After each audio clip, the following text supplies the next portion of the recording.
Ashamaa harka fuunee kabajamtootaa fi daawwattoota ilmaan Oromoo arraan tana viidiyoo Hacaaluu akkatti ajjeesan akkatti Hacaaluu gadheen isa nyaatte akkatti lafxanyaan isa nyaatte sana finnee isin agarsiifna. Hamma dhuma viidiyoo keenya nu faana turaa isin jenna. Hacaaluun kufe erga Hacaaluun kufeen booda gara teechoo gara achaan rukutame waan ta'eef Hacaaluun karaa kanaan rukutamnes alatti rukutamne konkolaataa keessatti rukutame jechaadha. Kanaafuu akkaataa inni konkolaataa keessatti rukutame seenetan isinitti agarsiisa. Tole wanti agarsiisuuf deemu Hacaaluu Hundeessaa akkaataa inni itti rukutameen agarsiisuuf deema. Poolisiin Itoophiyaa tan jedhu akka meeshaa waraanaatti rukutame alatti rukutame konkolaataadhaan alatti rukutame moo konkolaataa keessatti rukutame kana addan goone garuu Hacaaluun akkaataa inni itti rukutame amma sanirraa agarsiisuuf deemna akshiniidhaan agarsiisuuf deemna jechaadha. Hacaaluun fakkeenyaaf Hacaaluun bakkee kana rukutame Hacaaluun bakkee kana rukutame yoo ala rukutamee jiraate Hacaaluun onnee isaa kanarra rukutamoo osoo hin taane harka kanatu as jira waan ta'eef harki bakkee kana cufee waan jiruuf yoo rukutame harka rukutama malee as rukutuu hin danda'u qaama isaa kana jala argachuu hin danda'u. Okay, Hacaaluu rukutame erga rukutameen booda onnee isaatirra erga rukutameen booda Hacaaluun hin kufa. Hacaaluun kufe erga Hacaaluun kufeen booda madaan irra jiraachuu qaba fuula isaatirra qaama isaatirra madaan irra jiraachuu qaba garuu Hacaaluurra qaama isaa guuturra madaan tokko irra hin jiru kanaafuu alatti rukutamnee jechaadha. Hacaaluun keessatti inni steepin lammataa inni steepin lammataa maafiyaan xiqqoo achii xiqqoo dubbatti Hacaaluun as keessa jira. Steepin lammataa Hacaaluun as keessa jira. Dhuguma yoo namni alaa dhufee ajjeese tokko rasaasni bakkee kana rukutuu qaba, mastaawutii kana cabsuu qaba. Mastaawutiin Hacaaluu hin cabne kunis hin cabne. Maafiyaan yoo rukutuu barbaade yookaan namni ajjeesuu barbaade alaan asirraan ajjeesa malee akkanatti baneetu ajjeesuu hin danda'u. Inni biraa Hacaaluun eessan rukutame?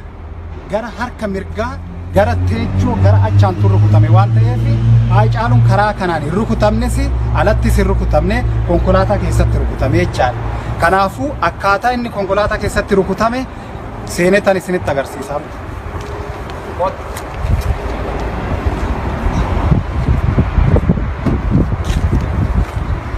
Tole Hacaaluu wajjin namni tokko bakkee kana jira. Dhiira ta'ee dubartiis ta'ee namni tokko bakkee kana jira Hacaaluu wajjin. Egaa konkolaataa keessa jira Hacaaluu wajjin.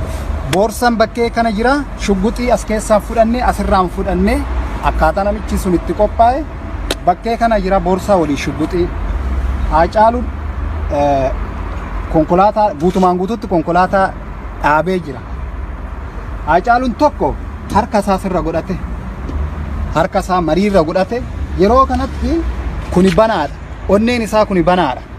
Egaa namichi sun bakka Hacaaluun naabbatee harka sirra godhate kanatti innaa bu'uuf ta'u konkolaataa keessa yookaan konkolaataan innaa dhaabbatu maal godha meeshaan isaa qophaa'ee waan jiru boorsaa keessa waan jiruu fi shugguxii isaa asii fudhata san booda afaan shugguxii daarekti onnee isaatirra argata jechaadha.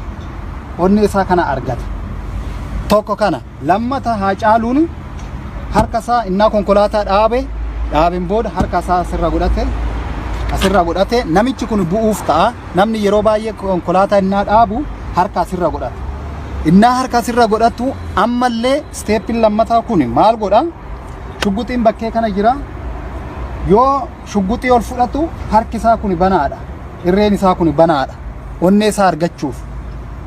Kanuma argata. Daarekti kanuma argata jecha onnee isaa kana argata. Fakkeenyaaf Hacaaluun calliseetuma haa taa'u. Hacaaluun jirtikko calliseetuma haa taa'u. Kino lapheen isaa cufamee jira.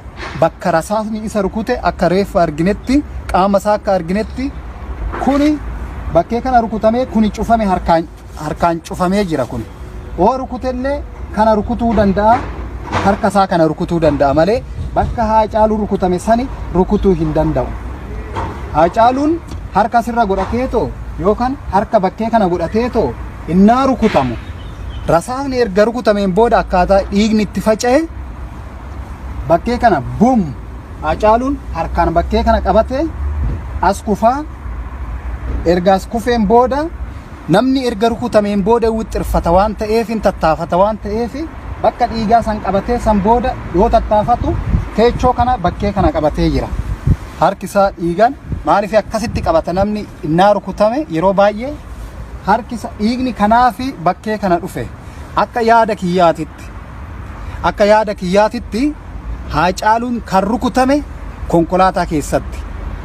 Maaliif akkaataa inni itti rukutame qaamni isaa bakkee rasaasni isa rukute harka isaatitu irra oola yeroo baay'ee harka isaatitu irra oola harka namaatitu irra oola.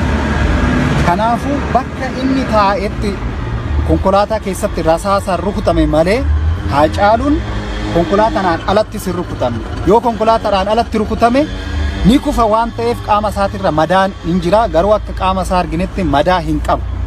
Poolisiin abbaa feetee natti dhuftee too Haacaaluun kanaan ala rukutame yoo jedhe poolisiin sun hin sobaa jechaadha. Haacaaluun kan rukutame bakka inni taa'utti sirritti bakka inni taa'utti namichi bakkee kana taa'u sunillee sirritti taa'ee waan jiruuf sirritti tolfatee waan jiruufi bakka inni fayyuu hin dandeenye bakka onnee isaa argatee jechaadha. Rasaasa innaa dhukaasanii qawwee innaa dhukaasan yeroo baay'ee yookaan dhaabbata tolfachuudha yookaan teechuma tolfachuudha meeshaan nama guuta waan ta'eef namichi rukutu sun bakkee kana taa'ee too Haacaaluu bakkee kana rukute jechaadha. Akkasitti Haacaaluun rukutame malee akka namoonni jedhan sanitti miti. Asirratti viidiyoo kanarratti mee xiqqoo yaadan isinii kennee xiqqooshii asumarratti isin immoo yaada keessan itti dabalaatoo dhuguma Haacaaluun akka viidiyoon jettu sanii itti rukutame alatti rukute maafiyaatu rukute yookaan durriyyeetu rukute. Yoo durriyyeen rukutu bakkee kana akkamitti durriyyeen bakkee kana akkamitti ta'a? Yaada keessanii komentii jalatti nuuf kennaadha. Xiqqoo kanumaan isinitti agarsiisuu barbaade galatooma. Abake foflate dhugaan kam qabsooftu